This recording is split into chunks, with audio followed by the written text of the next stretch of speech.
This Monday, February 3rd, NBA Betting Picks edition of the NBA Gambling Podcast on the Sports Gambling Podcast Network is brought to you by Underdog Fantasy. Sign up with promo code NBA SGPN to get a 50% deposit bonus of up to $1,000.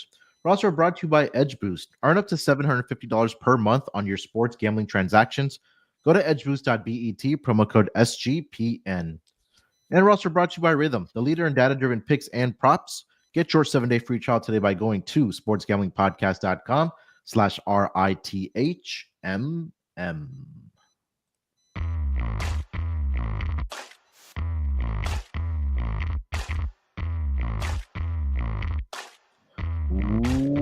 Welcome, everyone, to the NBA Gambling Podcast, part of the Sports Gambling Podcast Network. Monday, February 3rd. Here to get into a new week of betting, of course, leading up to the big game happening on Sunday in the National Football League. But we'll get your gambling needs covered throughout the week here with the NBA Gambling Podcast. Very eventful weekend. You guys didn't catch us yesterday doing an emergency pod about the big trade that went down between the Lakers and the Mavs. You can catch that, of course, on YouTube or even on your audio format, or wherever you do get your audio version on Spotify, Apple.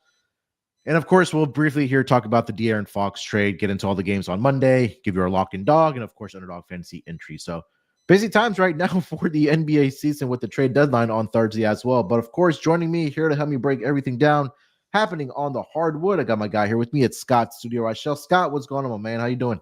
Yeah, doing pretty well. Definitely was fun to do a last-minute podcast with you and Terrell yesterday about the Luka trade.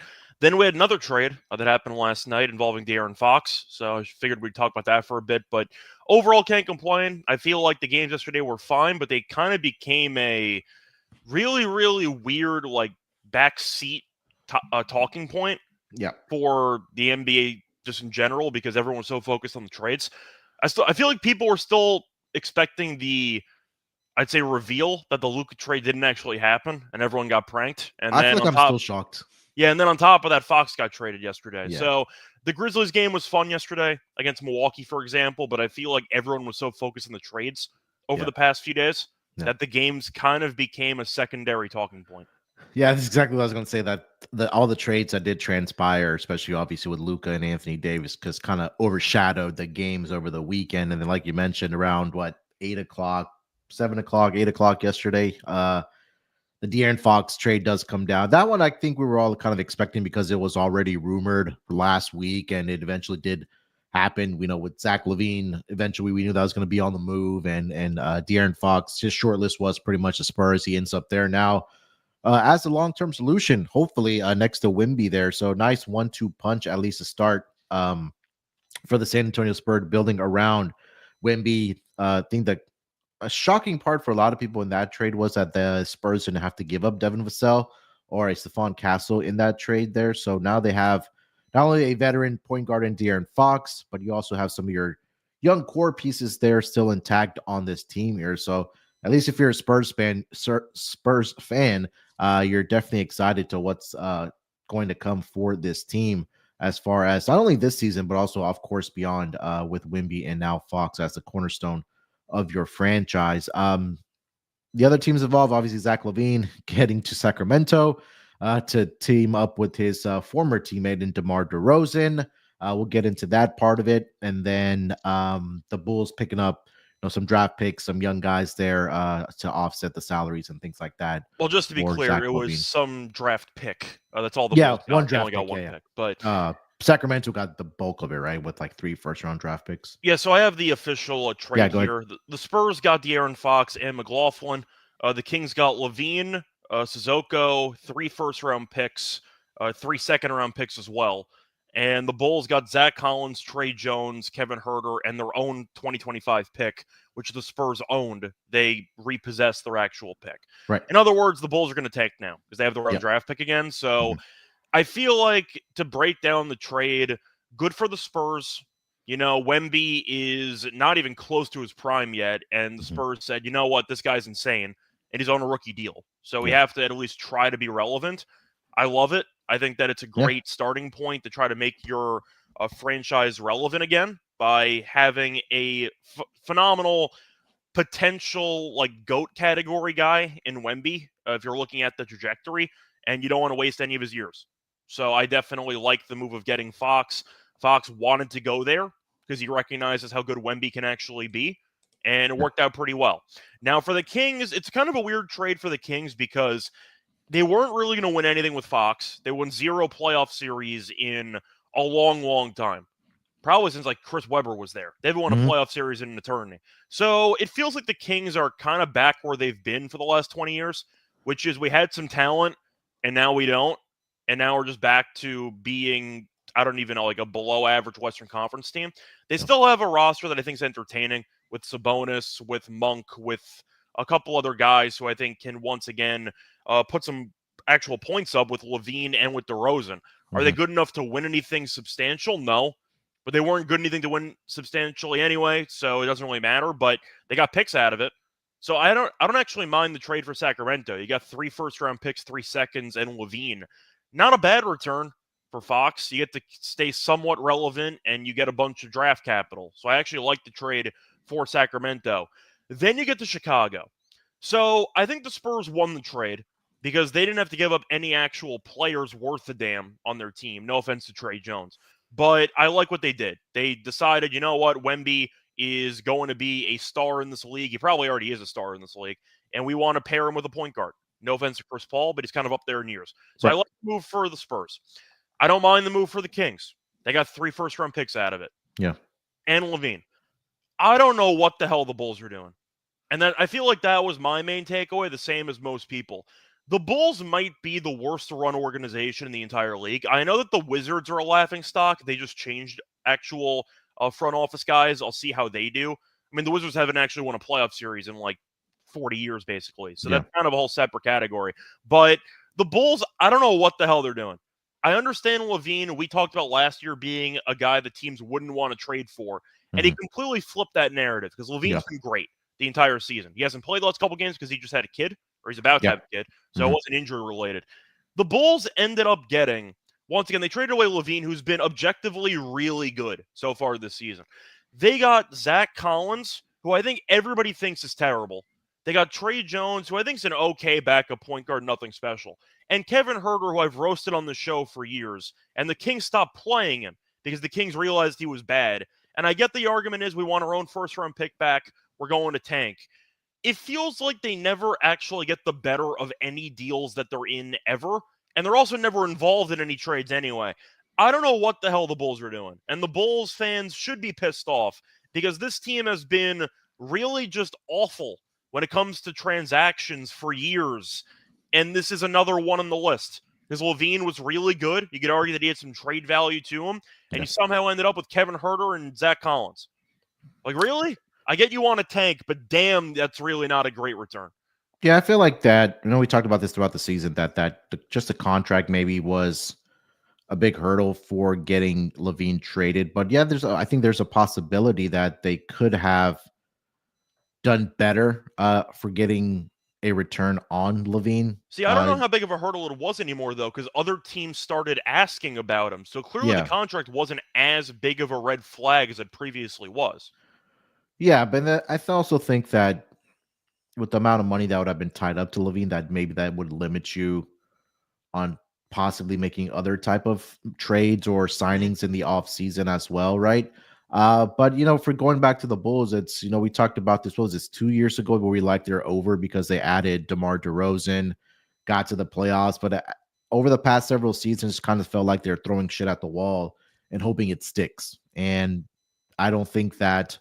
I just think that again, they're probably going to be a bottom feeder now going forward. Well, that's the plan. They're trying to finish in the bottom. And let's not be surprised if Vooch gets traded as well, right? Because we saw reports yesterday, I should say last night, that the Warriors tried to trade for both Lavine and Vooch, just didn't get done. But I think Vooch is going to get traded by Thursday as well. Yeah, well, he has to be because at this point, if you trade a Lavine, you're officially trying to tank. Then what's the point of keeping Vucevic, who's actually been really good for you so far this season? I get the direction the Bulls are trying to go in. Yeah. I just don't know how you end up with 2 players who I really don't like and who I've roasted on this show. I think Zach Collins is horrible.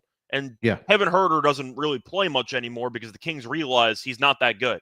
Yeah. So I get you got your own draft pick back, but the best player you got into that package with your picks is arguably Trey Jones. Are you serious? You couldn't do any better than that? It just feels like the Bulls were so desperate to finally get rid of Lavine. And after you hear about the Warriors and other teams asking about Lavine, you figure, all right, you have a couple of potential destinations. Our package should be okay. And you somehow ended up with this, and I feel like you could have done better. Yeah. And again, I think that the two fan bases that are disappointed this weekend was number one, Dallas. There's a lot of, I'm not sure if you guys saw those guys that brought out a casket over at American Airlines Center for the Dallas Mavericks. And now, we have a couple of Bulls fans in the chat here as well that are highly, highly disappointed with what transpired last night and the lack of a return, I should say, for Zach Lavine. Scott, before we move along here, I just want to remind everybody the big game happening on Sunday in the NFL. SGPN is running a free Squares pool for the Super Bowl, $1,000 winner take all for the final square. Just go to sportsgamblingpodcast.com/squares to sign up today. That's sportsgamblingpodcast.com/squares. Don't want to say we're just barely scratching the surface on the trade deadline, but at least the bigger moves just happened over the weekend. So we'll probably see some small trades transpire throughout the week here. We just mentioned Vucevic. Maybe the Warriors make a trade. We'll see what happens with Jimmy Butler there as well. So, we'll talk about all that throughout the week here in the NBA. A lot of games to get to here for the Monday card here, Scott. So let's dive into it. We'll start here with the first game on the schedule. Go ahead and press the toilet bowl sound drop there. We've got the Washington Wizards. They are in Charlotte to take on the Hornets. Hornets laying 4 points in this game with a total of 218. Injury report for the Washington Wizards. Usual suspects are out. Marvin Bagley, Sadiq Bey, Jared Butler, and Alex Sarr is going to be out for the Wizards. For the Hornets, same guys. LaMelo Ball, Trey Mann, Cody Martin, Brennan Miller, Josh Okogie, and, of course, Grant Williams there as well. Coincidentally, the 2 of the 7 wins for the Wizards this season have come against the Charlotte Hornets team. They did break their 16-game losing streak over the weekend there, but Hornets laying 4 in this matchup here, Scott, against the Wizards. What are your thoughts? I mean, we're starting off with an absolute banger on the card. I watched the Wizards get into a war with the Timberwolves G League team over the weekend, with Joe Ingles playing significant minutes in that game. They did win. They tried to blow it, but they won the game. I'm going to go Wizards money line in this game because I don't think the Hornets should be favored really against anybody at the moment. I know LaMelo has been, I'd say, a polarizing figure in the NBA this season because some people think he should be an all-star. You have other guys like me who think that he's an absolute chucker. He's somewhere in the middle. Point is, he's the best player on the team by far. I know Mark Williams is back, and they still have Mikal Bridges. Mitchich got injured over the weekend. He rolled his ankle, so I don't know if he's actually going to play or not. The Wizards, though, I mean, they're healthy. You're looking at Kuzma, who's played well recently. Poole's been fine. They still have Koulibaly. Both these teams are horrible, but there's no chance I'm laying 4 with the Hornets. Like, that just can't happen for me. So maybe if Mark Williams has a monster game and Bridges plays well, they can find a way. But I think that 4 is too many points. I'll go with Washington. Yeah, I think the only thing I would have in this game would probably be, like you mentioned, the Mark Williams props. Did return from taking a couple games off there against the Denver Nuggets, had a 2015 game against Jokic and the Nuggets there. So if you want to look at Mark Williams or, like Scott mentioned, Bridges, it's one of 2 ways. And Terrell has mentioned this. He's been the leader on this, is that it's either Wizards money line or you just lay the points with the other team. So I think there's a spot here where the Wizards, like I mentioned, they won both meetings thus far this season against the Charlotte Hornets team, 123-114, 113-110. So I'd look at the Wizards side here as well, money line plus the 4 for this matchup. I'm not going to bet this game, but I'm not laying 4 with the Hornets. Yeah. All right, speaking of another team that is laying 4, that is going to be the Detroit Pistons. They are at home hosting the Atlanta Hawks. Like I mentioned, -4 in favor of the Pistons with a total of 235. Injury report for the Hawks. Bogdan Bogdanovic is out. Clint Capella is out. Jalen Johnson, of course, done for the season. And Trae Young is probable for this game. Pistons did play yesterday against the Chicago Bulls, so they get that extra time to submit that injury report. But Pistons laying 4 in this game with a total of 235 here. Scott, what are your thoughts? Yeah, I'm going to go with the Pistons in this one. I know they played yesterday. Cade had a monster game. I think he had 15 assists. Yep. Hawks have been really just reeling at this point because Jalen got injured and they can't really do enough defensively to stop anybody. And offensively, they've been a mess because Jalen is out and Trey's, once again, just not shooting that well, but he's also been banged up, so he's trying to play through it. I'll go with Detroit in this game. I think Detroit's just a better team. Atlanta's in a really weird spot because they don't actually own their own first-round pick, but I don't think they're talented enough to actually do anything. And they're falling apart. Trey's concerned about missing the All-Star game again, and he's been tweeting about it instead of worrying about his team who can't win a game right now. So I feel like it just seems like Atlanta has the wind completely out of their sails right now. I get the argument is for Atlanta. Detroit played yesterday, and, maybe Atlanta can sneak in and win a game here. I think it'll be close. I don't mind Detroit 1-10 here, but I think Detroit's the better team. I really just think Jalen Johnson is just a really, really good player. And you basically lost him for nothing because he got injured. So Atlanta hasn't really figured anything out since he got injured, and they haven't won a game since. So I'll go with the Pistons here. Atlanta in general is not great on the road. They're 11-15 on the road. I see a 3.5 though for Detroit, so I think I'll take that instead. But Detroit's around 500 at home. They're 1 over. Cade, I think, has been better than Trey this season. I don't think it's close. So I think that Detroit does have the better player on the court, or the best player on the court. I'll go with Detroit in this game, though. Until Atlanta actually wins a game without Jalen Johnson, I think I'm just going to keep fading him. Give me Detroit at home. Yeah, I like Detroit here as well. Like you mentioned, Cade's been playing really well. He's had a lot of success against this Atlanta Hawks team. This is going to be a third matchup this season between these two teams. The Detroit Pistons have won both games. The first one was back on November 8th, 122-121. And then just a few weeks ago, 114-104 victory for the Pistons, where they were catching 4 points in Atlanta here. So, yeah, despite them being on a back-to-back here, I still think that there's a good opportunity here for them. Second leg of a back-to-back this season, Pistons are 5-3 against the number. When they have the rest disadvantage, they're actually 7-4 against the number. And offensively, they've been playing really well, right? Even without Jaden Ivey, Cade's been doing well. They've gotten contributions from surrounding pieces, whether it's been Malik Beasley. Tim Hardaway Jr. has actually been shooting the ball pretty well. Jalen Duren inside the paint has been dominating as well. So I like the Pistons early. I'll take them in the first half. I like them full game here as well. Anything for the total, Scott? It's tough for the total because Atlanta's offense has been worse without Jalen, but I think I have to go over. They've given up 132 plus in 2 straight. It's tough to fully ignore that. I'll go with the over in this game. Yeah, possibly like a team total over for the Pistons would maybe be the look here. I think Detroit gets to 120. So yeah. All right. Before we move it along here to the next game on the schedule, just want to mention, like I said, the Super Bowl happening on Sunday, Super Bowl 58. Getting in on the action at DraftKings Sportsbook, an official sports betting partner of Super Bowl 59. Scoring touchdowns is key to hoisting the Vince Lombardi trophy, and you have a shot to score big by betting on them at DraftKings Sportsbook, the number one place to bet touchdowns. New DraftKings customers can bet just $5 to get $200 instantly in bonus bets. Download the DraftKings Sportsbook app and use code SGP. That's code SGP for new customers to get $200 in bonus bets instantly when you bet just $5 only at DraftKings Sportsbook. The crown is Gambling yours. problem? Call 1-800-GAMBLER. In New York, call 877-8-HOPENY or text HOPENY 467-369. In Connecticut, help is available for problem gambling. Call 888-789-7777 or visit ccpg.org. Please play responsibly. On behalf of Boot Hill Casino and Resort in Kansas, 21 and over, age and eligibility varies by jurisdiction. Void in Ontario. Bonus bets expire 168 hours after issuance. For additional terms and responsible gaming resources, see dkng.co/audio.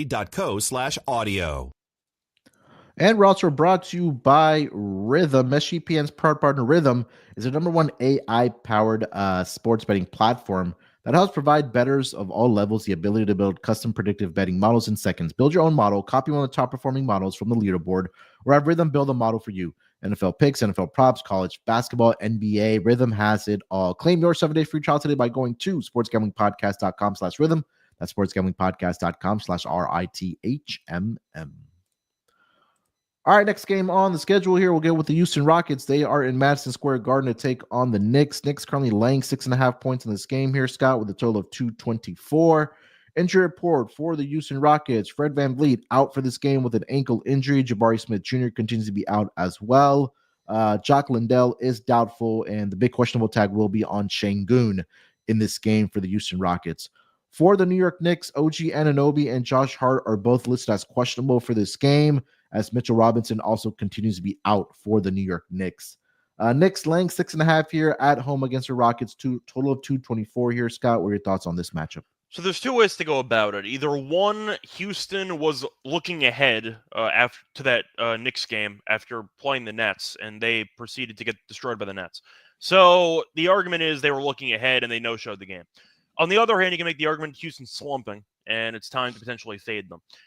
Knicks, on the other hand, are awful lost to LeBron. They ended up losing without Anthony Davis. LeBron had a 30-point triple-double. It took over the entire game.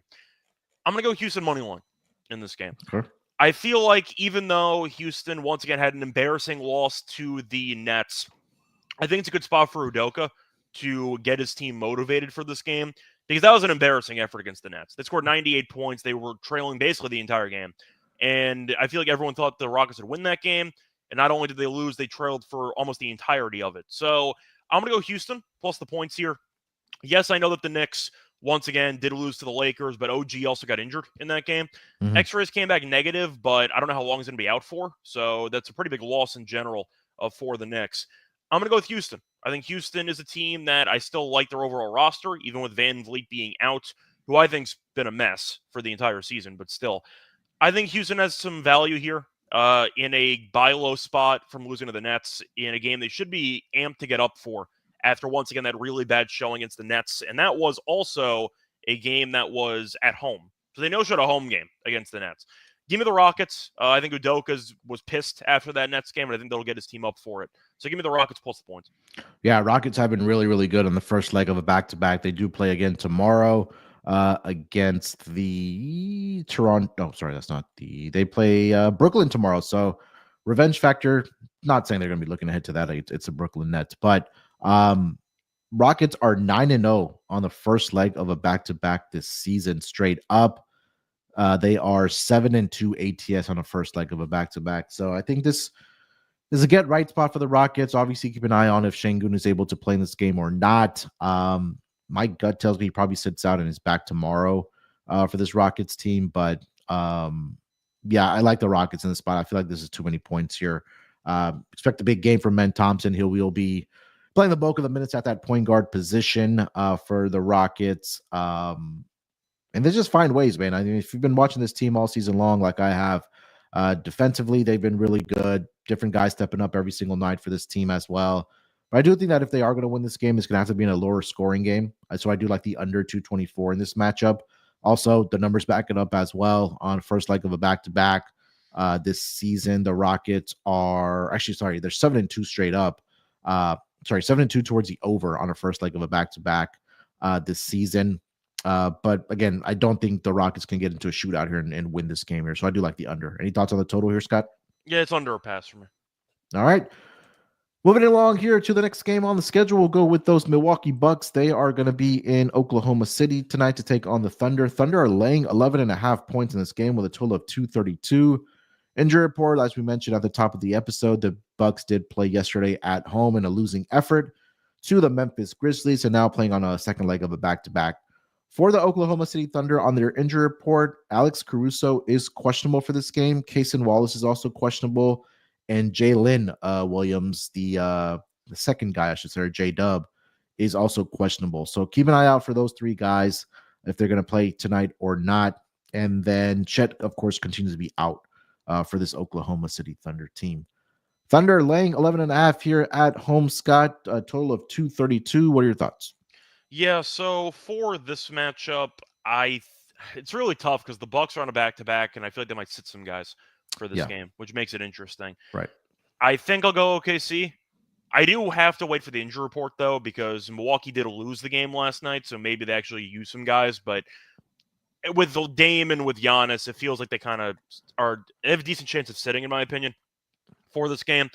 I'll go with the Thunder in this game. Once again, I think it might be injury report related, but I think the Thunder are the better team. I think Milwaukee defensively has not been great recently, And I think it's a bad spot because Memphis not only is a tough team to play against, but they play fast. So you have to go up and down the court for the entire game, and now you got to play OKC. So I think it's a bad spot for Milwaukee, but 11.5 suggests that Milwaukee might be benching almost the entire roster for this game. I'll go with the Thunder for that reason. We'll see where their next game is. They go to Charlotte on what's today? On Wednesday. So not really a look ahead spot. I think that if they would have won the game last night, that they probably would have sat some guys here. I think Giannis still goes out there and plays in this game. Maybe you see like a Chris Middleton sit in this game, but I also expect those guys to be out there. I think Milwaukee probably keep it competitive in the first half, and then you see OKC just kind of pull away in the second half of this game here. OKC's been really, really good at home this season. Just pulling up their numbers. Thunder at home, actually, sorry, as a home favorite, they're just 11-14 ATS this season in the first half. And like I mentioned, this is why I like them to pull away in the second half. 17-7-1 ATS as a home favorite for the full game, but just 11-14 in the first half. So that tells you they're making those adjustments in the second half of games here. So I think the Bucks can keep it competitive in the first half. So I'll look at Bucks first half, and then I would come back maybe in the second half and just take OKC. Just thinking the Bucks, their tired legs maybe catch up to them in this game here, being on the second leg of a back-to-back here. So that's how I'm looking at it. Total 232.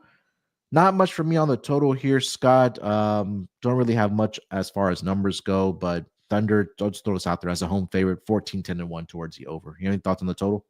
Once again, I got to wait to see who plays because I might mind the Bucks sabotaging the total, which would be a problem if I like the over, but I don't mind the Thunder team total over. All right. Next game on the schedule, got the Sacramento Kings. They are in Minnesota to take on the Timberwolves. Wolves are currently laying 4.5 points in this game with a total of 221.5.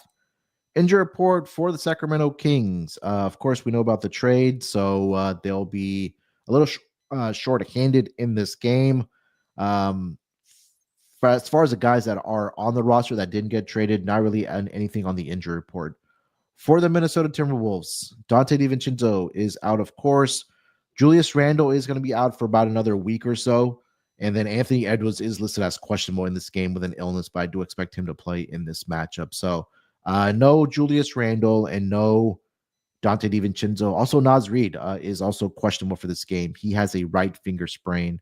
So a couple of questionable tags there for the Minnesota side of things here, Scott, but Wolves laying 4.5. What do you think? Yeah, so this game's pretty weird because you don't know who's actually playing for Minnesota. They had a bunch of guys who missed the game against Washington, which is why they did lose to Washington. But Ant didn't play. Reed got injured in the first half. He left. Randall's out indefinitely. So they have a lot of guys who, once again, you might want to wait and see if they play or not, but the point is they might be shorthanded. Sacramento, yes, they ended up trading away Fox, and Lavine will not play in this game because he still has to go through some potential physicals and stuff like that, but the point is he's not going to play.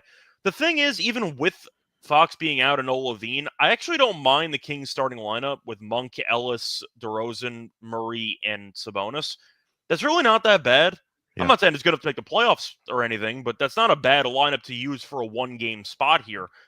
I don't know who's playing for Minnesota, but Minnesota's a team that I still don't think is very good, and I think that they are pretty one-dimensional offensively, which is please Ant do something, and that's kind of all they have. So I'll go with the Kings here, actually. I think Minnesota's a team that I really don't want to lay points with. I don't trust this team. I don't like this team, and I don't know who's playing for this team. The Kings, though, I think can score against this team, and I think that, once again, despite missing Fox, this team is not bad on paper. Give me Sacramento. Yeah, and I think the starters are going to have to play in this game, regardless, I think, if it's a blowout or not, right? Because no Fox, you traded away some other pieces as well. The Kevin Huerter, who, again, like you mentioned, wasn't really playing for this team, but I think this could be a good Sabonis spot here. He scored 20-plus points in 4 straight games against the Minnesota Timberwolves earlier this season. This is the 4th matchup already between these two teams. 24, 23, and 27 for Sabonis in this season series thus far. So, yeah, I think we're going contrarian here. Give this to Kings. I mean, based on the injury report, maybe not be, but I think Kings plus 4.5 here is the look. I mean, it might be based on reputation as well, but based on what we've seen this season, why would I really ever want to lay points with the Timberwolves? Especially if Ant's not even guaranteed to play. Yeah. You have anything for the total? Total's honestly tricky. I don't really have much. I got to wait to see if Ant plays or not. If Ant doesn't play, I like the under. If Ant plays, then I think you have a conversation either way. Yeah, I do like Sabonis over points. I think somebody mentioned that in the chat for this game earlier. Just kind of look at the updated number. It's at 20.5, but definitely shop around, get the best number. But I do think this could be just a game where Sabonis has to really show up, and he has in the first 3 matchups at least against the Minnesota Timberwolves thus far this season. All right, before we get over to the next game on the Monday schedule here, let me tell everyone about our friends over at Edge Boost. SGPN has partnered up with Edge Boost, the premier Visa debit card for bettors. An Edge Boost card allows you to avoid the hassle of having your card denied at the sports book, DFS site, sweepstakes site, racetrack, or even at the casino. Plus, you can earn up to $750 per month in cashback rewards for using your Edge Boost card. And you know your money is safe as the card is FDIC insured. The best part is no credit checks and it's completely free. Sign up today and use promo code SGPN so you get better cashback rewards and instant tier 2 status. That's edgeboost.bet, promo code SGPN. Again, that's edgeboost.bet, promo code SGPN. And we're also brought to you by Underdog Fantasy. The big game is coming this Sunday, and Underdog has you covered. New customers get a Travis Kelce free pick if they sign up before the game. Plus, Underdog's site-wide no-sweat entry token is live now. You can cash in on your Underdog's entry or get bonus credit in return. I'm definitely going to be on the Dallas Goedert higher receiving yards for the big game. Going to have that in my entry for sure. So sign up with promo code NBA SGPN to claim your special pick and first-time deposit offer up to $1,000 in bonus cash. At UnderdogFantasy.com. Make sure that promo code NBA SGPN. All right, let's keep it rolling here. Next game on the schedule, we've got the Indiana Pacers. They are in Utah to take on the Jazz. Pacers laying 7.5 points in this game with a total of 240. Injury report. Start here with the Indiana Pacers. They are relatively healthy. Isaiah Jackson, of course, is out. Quentin Jackson is doubtful for this game. For the Utah Jazz, Mo Bamba, trade pending, is out. Taylor Hendricks, of course, continues to be out. Jalen Hood-Schifino, who they picked up in the trade pending, is also out. Colin Sexton is available to play, and that is pretty much it. Pacers laying 7.5 here on the road here, Scott, against the Jazz. What are you thinking? So the Jazz did win a game. Damn, Orlando's been terrible, but they are off a win, and it seems like Laurie and everyone's going to play again. Indiana's been one of the hottest teams in the league. They're 11-2 in their last 13. So when I keep praising Indiana, it's for a good reason. They're better than you might think. For this game, though, it's tough for me to I think this game could actually be close. I want to see who Indiana plays next. I want to know if this is actually a look-ahead spot because they let Atlanta hang around. In fact, they almost lost it at Atlanta, and they kind of came back there in the fourth quarter. They play Portland up next, though, so there is no look-ahead spot there. But that is a back-to-back, so maybe they care more about the Portland game. I think I might actually take the points with Utah. The line feels a bit short for a team that, once again, has won 11 of 13. I feel like it might be maybe a travel spot they're concerned about, but I think Utah is actually not totally atrocious when everyone plays. The point is Utah has manipulated the lineups the entire season, so they're constantly sitting guys. If Utah actually uses their entire lineup, I don't necessarily mind this team. I think it'll be close. I like the over in this matchup. I can see some points being scored, but I don't know, maybe a hot take for me. I actually like Indiana. I think they could win this game. I don't mind Indiana 1-10 in the spot, but when Utah's fully healthy at home, I actually don't think they're that bad. So give me Utah plus the points and what might be a hot take for the show, but I think the game will be close. Yeah, I just don't trust Utah's defense. You could probably say the same thing about the Pacers as well, but yeah, they only gave up 99 to the Magic, but they are just in bad form right now. But they gave up 138 to the Timberwolves, 114 to the Warriors, 125 to the Bucks, 125 to the Memphis Grizzlies, 123, 136. I think you and I talked about this on the last pod, but yeah, so I think my more favorite play is going to be the over in this game. Team total over for the Pacers. First leg of a back-to-back. tonight here. They are, My let's favorite see. play is the over 2, by the way. Yeah, 2-4 ATS in the first leg of back-to-back, all the Pacers there. So they're also themselves not really playing that great defensively. They gave up 127 to the Hawks, 119 to the Pistons. So over for me, gun to my head, I'd take the points as well, plus 7.5. But again, over 240 is my favorite play in this game. You got anything else? No, not really. Once again, I'm expecting a pretty fun game here between two teams that I think want to go fast. So I just like the over, and a bit of a hot take once again. I don't mind you. I think Utah can hang in there. I don't mind Indiana 1-10. All right.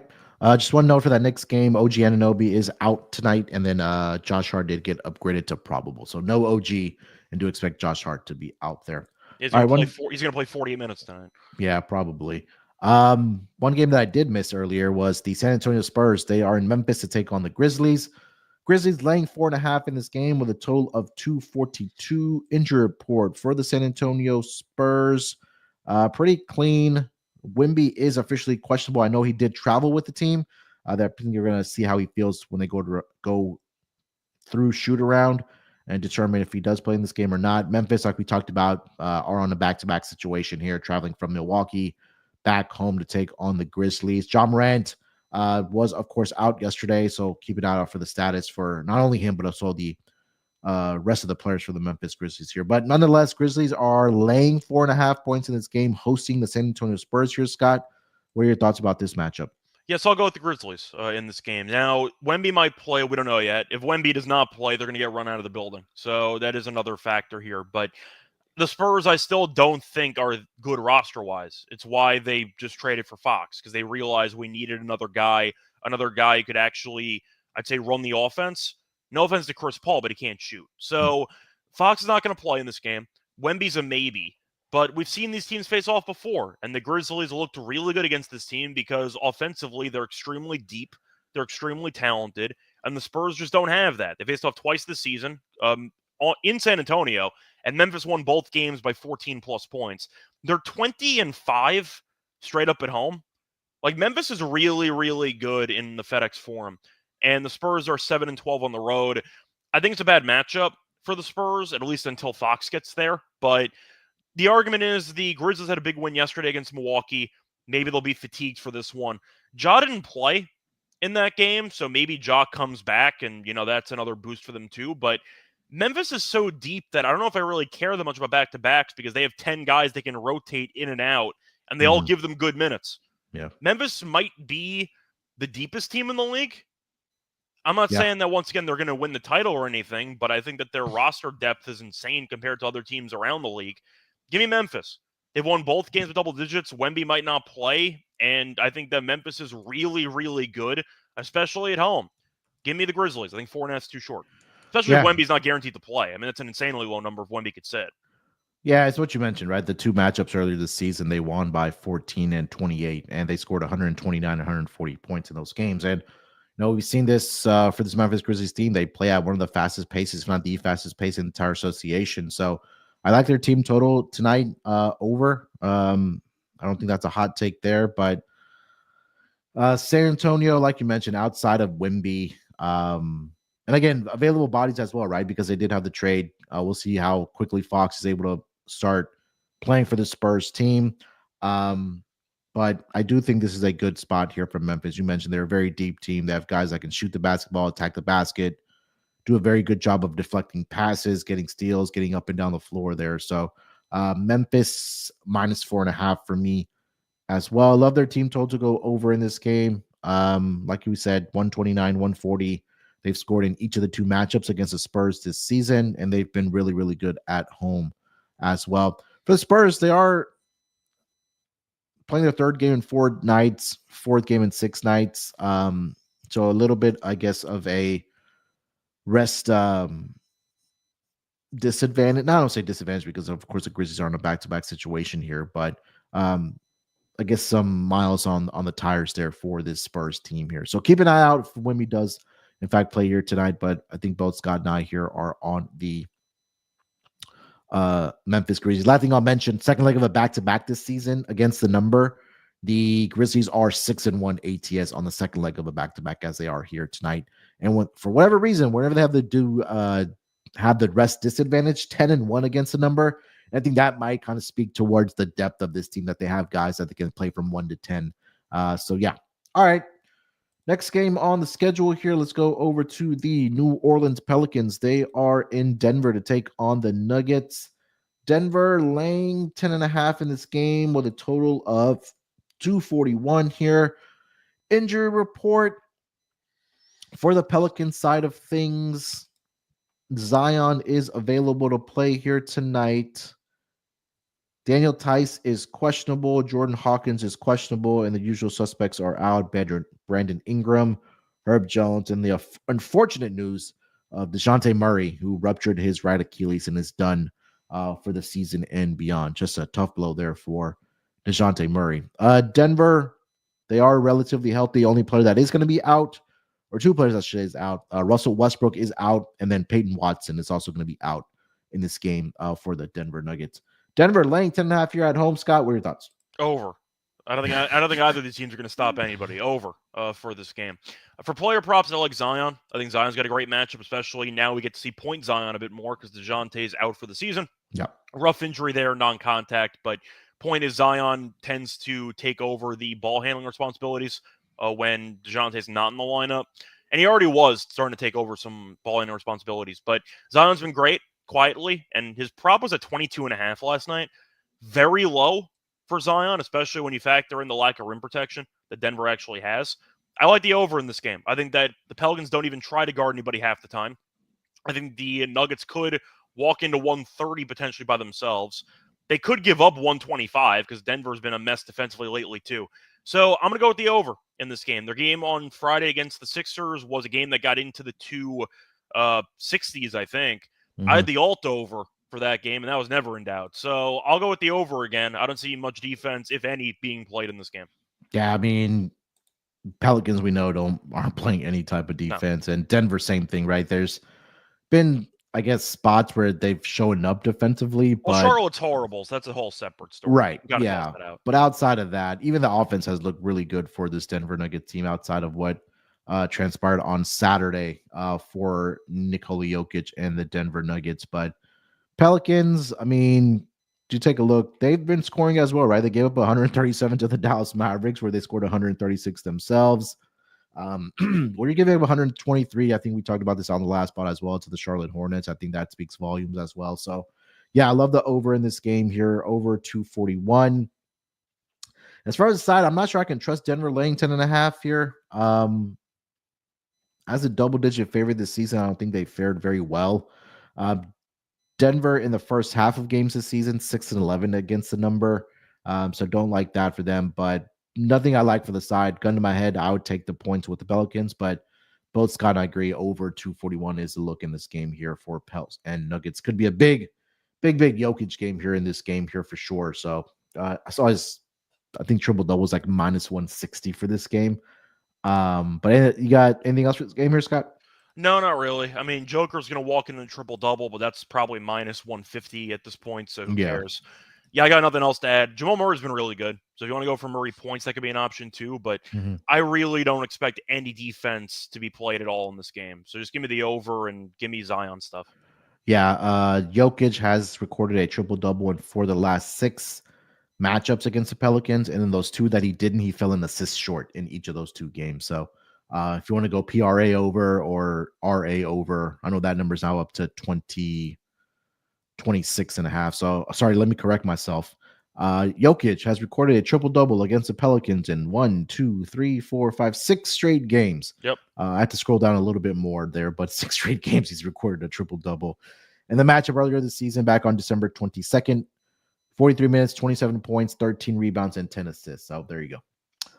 All right, let's keep it rolling here. Next game on the board we'll get to is the Phoenix Suns. They are in Portland to take on the Blazers. Blazers are catching 5 points here at home with a total of 228.5 to 229. Injury report for the Phoenix Suns side of things. They are healthy for the Portland Trail Blazers. The usual suspects. Robert Williams is questionable. Jabari Walker, questionable.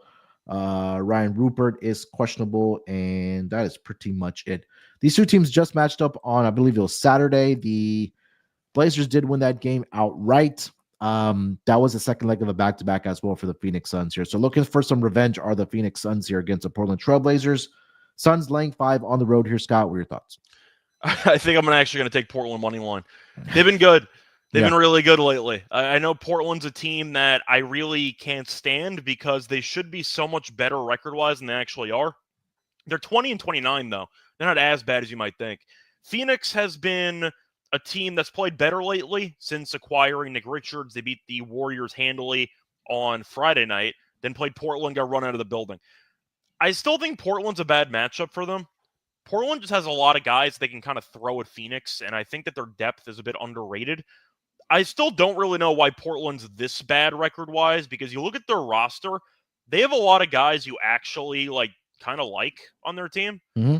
I feel like you're looking at Portland matching up well with the Suns team, and if you're looking at the head-to-head numbers this season, the Suns are 2-1. They faced off back in 2024, the first 2 meetings. Those games were close, and then they faced off again 2 days ago, and Portland beat them by 19. I'm going to go Portland. I think Portland's actually pretty live to win this game. I think 160 is a pretty decent money line price. I'm going to go with Portland. I think Portland's a pretty, I'd say, I don't know if underrated is the right word. They're not a true bottom feeder. I'll put it that way. I think this team's fine. I see sports mentioning that it's because of injuries. Yeah, true, but I also think Chauncey Billups is really just not a great coach. Mm-hmm. But it seems like right now he's doing a pretty good job with this team. So give me Portland. I think Portland's depth is arguably better than Phoenix's, and that could play a factor. Give me Portland. Yeah, I thought the revenge factor here for Phoenix would be the look, but it's just like you mentioned that the Trailblazers are playing really good basketball right now. Be Milwaukee by 13. They've been really good. Yeah, they've been actually. I mean, they've been scoring the basketball over the last 3 games as well. They've won 7 of 8. Yeah, 125, 119, 127. They've also won ugly. I think that's a part of it as well. But I do think this could also be another higher scoring game. They did, like we mentioned, they dropped 127 in the last game against the Phoenix Suns. So yeah, Blazers plus the 5 over. Ayton is at 16.5 points in this game. You never know if he cares enough. It's not even about matchups. It's about if Ayton's wired right mentally that day. It's a complete wild card that you have no idea. That's kind of why it's annoying to bet Ayton. Yeah, he scored 21 or more points in 4 straight games as well. He's against his old team, so you hope that Ayton shows up, but you never know. Yeah, so he had 22 against the Heat, 21 against the Bucks, 22 against the Magic, and then 24 in the last game against the Phoenix Suns. So I'll dig a little bit more into that, kind of to jump off the page there. But anything else for Suns Blazers? No, once again, should be a pretty fun game in general. I think it'll be close, but yeah, give me Portland. All right, let's keep it moving here. Next game on the board, I believe this is the last game of the night. We've got the Orlando Magic. They are visiting the Golden State Warriors. Warriors currently laying 3 points here at home with a total of 212.5. Injury report, I'll start here with the Orlando Magic. Jalen Suggs is questionable, and that is pretty much it. For the Golden State Warriors, Jonathan Kuminga continues to be out, and Draymond is listed as probable in this matchup. Warriors laying 3 against a struggling Orlando Magic team, to say the least here. Scott, what are your thoughts on this matchup? Yeah, right now I can't stand both these teams because they've been really, really bad. So you have Orlando, who can't score, and you have Golden State, who embarrasses themselves half the time. So, yeah, pass. I feel like it's a game no matter what my thoughts are for this one. There's no chance I bet this game. Give me the under. I'll start there. Orlando can't score at all. So I'll go with the under to start. As for the spread, I guess Golden State, because they look at least somewhat competent compared to Orlando right now, but there is no chance I bet a side in this game. Both these teams do not deserve my money. They've been that bad. Give me the under, and I'll just move on to games that I actually care about.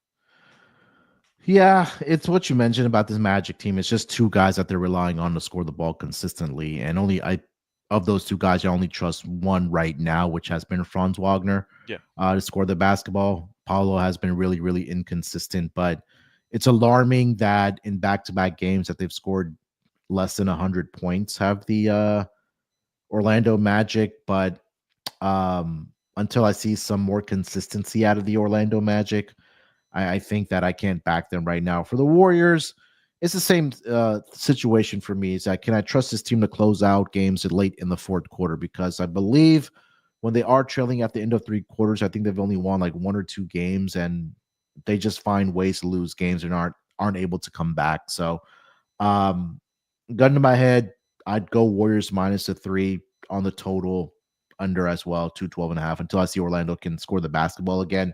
Not a team that I really have interest right now backing at this juncture. Anything else for this game, Scott? No, not really. To be honest, I don't think this game's really worth our time. All Do you? right. No, I don't think so either. No. I'm not going to be watching this one for sure. I'll tell you that much. All right. So that is the last game on the schedule. Just to confirm, yeah, we went through all the games. 2 orders of business left here. We got our lock and dog for the card, and then we'll put together our dog fantasy entry here. So, Scott, you want to lead us off? Sure. So 4 jokes. Do you want to guess what Jokic's triple-double price is on FanDuel?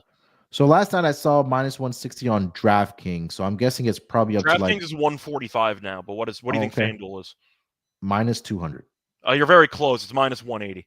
Okay. So yeah, that's how good Jokic is. It's minus 180 for a triple. I mean, 6 straight triple doubles against an opponent. That's pretty. Once again, I just want to prop up for him to get a triple double before the fourth quarter. I feel like it's the natural progression for Joker now. Point is though, for the actual lock, I think I am going to go with that game though. I know overnight on YouTube I did Zion points. That was a 22.5. Now it's a 23.5. Yeah. I still like the over in that one, but I think I have to go with the over in that Nuggets and Pelicans game. Yeah. I don't see either team stopping anybody the entire night. And even if the Pelicans have a bad offensive game and score 110, you really might not be screwed because Denver could score 130. So I don't know if it actually matters, but I'm going to go with the over. At 241.5, I see minus 105 on ESPN bet. I'll go with that as my lock.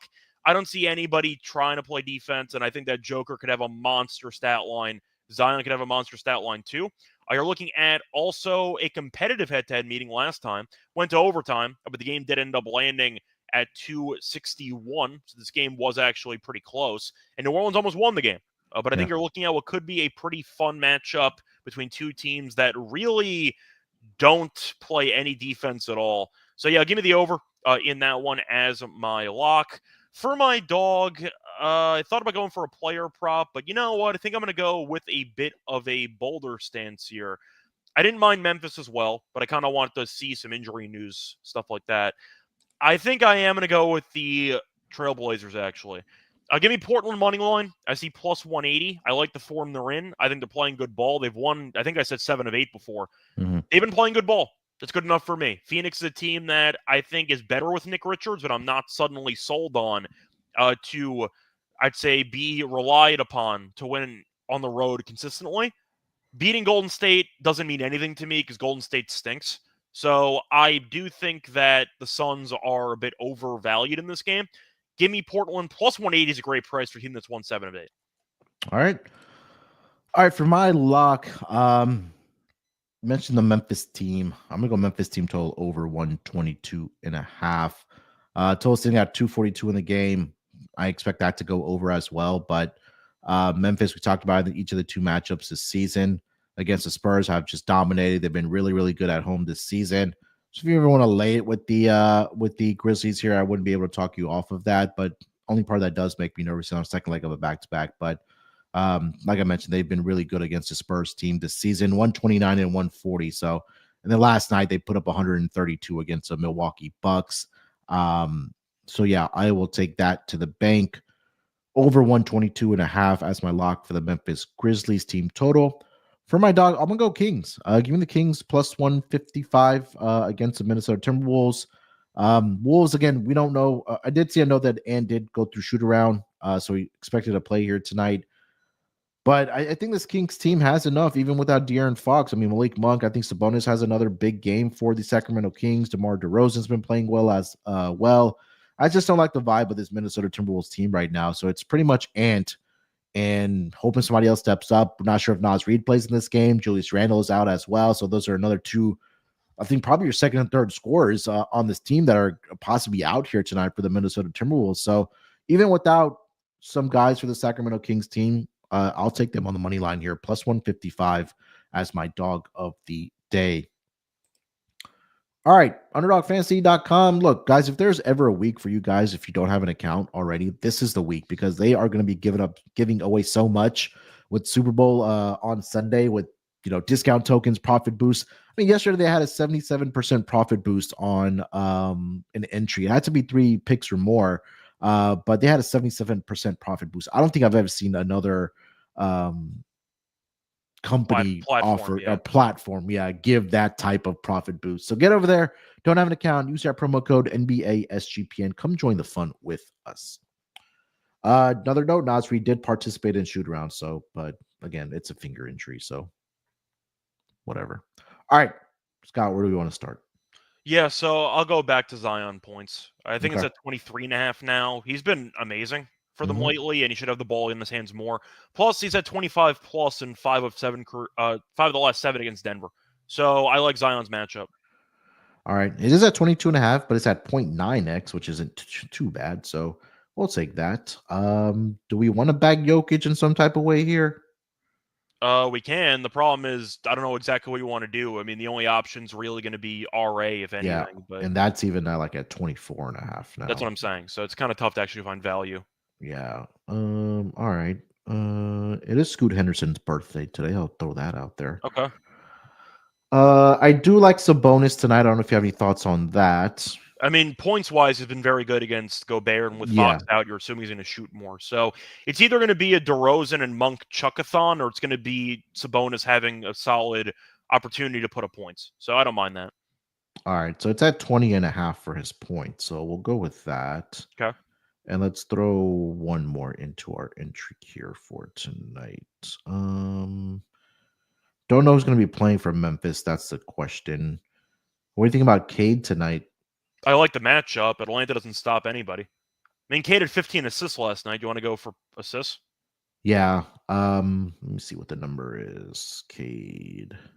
It's at 10.5 assists. It's at 1.07x higher on that. If you want to go with the Cade assist, or if you want to go like points and assist, I think let's just do assist alone. Sure, that's fine. All right. Cool. All right. So our entry for tonight on Underdog, we're going to go with Zion higher 22.5 points. We're going to go Sabonis higher 20.5 points. And then we'll go Cade Cunningham higher 10.5 assists at 1.07x. And that will get you to a 5.77x entry. So every $10 that you do put in, you'll get a return of $57.70 courtesy of Underdog Fantasy. So again, get over there, use that promo code NBA SGPN. Like I mentioned, they'll give you a free Travis Kelce pick deposit bonus as well. So come join the fun. All right, that's going to do it here for this edition of the NBA Gambling Podcast on the Sports Gambling Podcast Network. Scott, anything else you want to mention before we get out of here? No, once again, still waiting for more trades. I'm sure we'll talk about them as they happen, but pretty fun overall weekend in the NBA from either a games perspective or from a trades perspective. The more the merrier. Yep, 100%. We'll keep an eye out for those trades happening throughout the season. Throughout this week. Trade deadline is on Thursday. And then, of course, leading up to the big game happening on Sunday. So exciting times right now around the NBA. So definitely looking forward to it for sure. Make sure you guys follow Scott over on Twitter at Reichel Radio. You can follow me there as well at SportsNerd824. More importantly, make sure you guys subscribe to the NBA Gambling Podcast YouTube channel. And if you could do us a favor before you guys leave, hit that subscribe button and also that like button on the stream here for the NBA pod here. All right. Also, sorry, just one more thing. If you wanted our thoughts on the Luka trade and you're wondering why we didn't talk about it, we did a live stream yesterday. So if you want our thoughts on the Luka trade, we actually went like 40 plus minutes on it. Yeah. You can find our thoughts only on the Luka stuff on YouTube only. I think it's YouTube only. No, I posted it on audio form as well. Oh, you did? Okay, cool. Yeah, Either way, point is we did a Luka specific trade talking, I'd say just conversation. It was 3 of us. It was Munaf, Terrell, and I. So if you want our thoughts on that, separate podcast, check out the one before this one. Yeah. So it's there posted for you if you want to watch us on YouTube, or if you're on Spotify, Apple, where you do get your pods, it's posted there as well. So was a good conversation. That was a lot of fun to do for sure. So yeah, check it out if you want to. It's there for you. All right, we'll talk to you guys tomorrow for the NBA pod. Till then, good luck with your bets. Let's break these books off, and always remember to let it ride.